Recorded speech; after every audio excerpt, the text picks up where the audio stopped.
Ni hao, saudações da China. Na segunda aula do seminário, o professor Tao Hongjun falou sobre a responsabilidade social das empresas chinesas. E para entender esse tema, precisamos voltar no final da década de 1970, ao início da política de reforma e abertura da China. Até então, a figura do empreendedor privado praticamente não existia por aqui. A economia era dominada por empresas estatais e coletivas.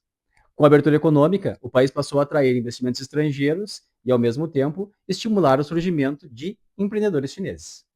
Não por acaso, grandes empresas chinesas como Huawei, Alibaba e Shine foram fundadas depois desse período.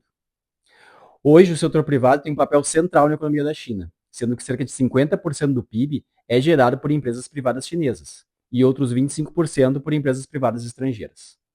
As pequenas e médias empresas são especialmente importantes para a geração de empregos, sendo responsáveis por cerca de 70% dos empregos. E diga-se de passagem que no Brasil esse número chega a quase 80%. Mas quais são, afinal, as responsabilidades sociais de uma empresa na China? O professor destacou 6. O primeiro, promover a inovação e empreendedorismo. Depois, gerar empregos. Cumprir as leis, respeitar a propriedade intelectual, apoiar a revitalização rural e proteger o meio ambiente.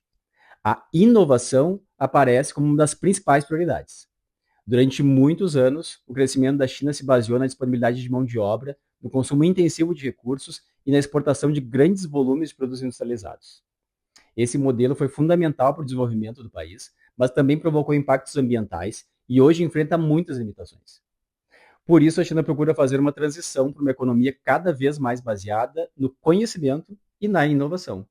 Os veículos elétricos são um bom exemplo disso. As empresas chinesas estão conquistando o mercado, investindo em baterias, motores elétricos, inteligência artificial e veículos autônomos.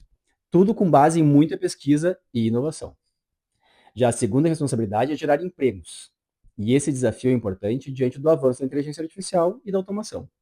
O desemprego geral nas áreas urbanas está próximo de 5%, mas é muito maior entre os jovens, chegando a cerca de 15%. Nesse contexto, parques tecnológicos e incubadoras universitárias são utilizadas para estimular estudantes a criar seus próprios negócios. Segundo o professor, praticamente todas as universidades chinesas possuem incubadoras e parques.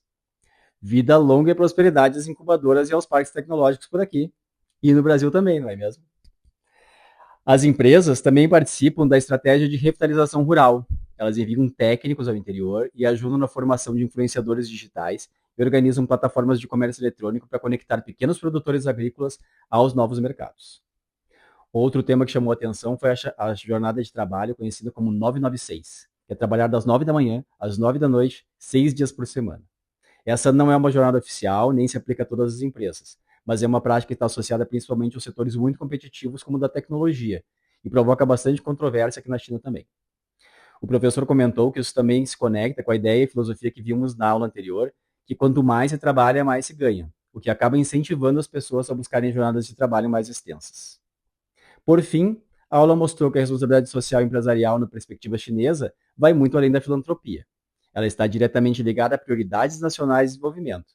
Inovar, criar empregos, reduzir as diferenças entre o campo e a cidade, proteger o meio ambiente e contribuir para a modernização do país. Talvez esse seja o principal ponto da aula. Na China, as responsabilidades das empresas e os objetivos estratégicos do Estado aparecem fortemente conectados. E aí, concordam com essa perspectiva?